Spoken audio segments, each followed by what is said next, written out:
Hello and welcome back to my kitchen in Netherwallop. Today we're thinking Boxing Day. We've got through Christmas, everybody's eaten their entire body weight in food and drink.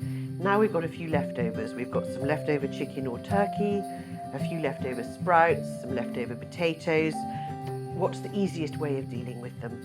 I'm going to very simply unroll a roll of ready-made puff pastry, fill it with food, roll it back up and stick it on the floor of the oven where it will brown beautifully top and bottom, crisp and delicious, so it looks as if it's fresh food all over again.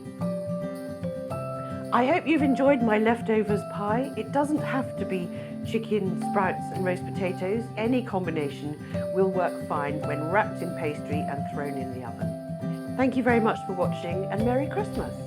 ESSE, Master Stove Maker since 1854.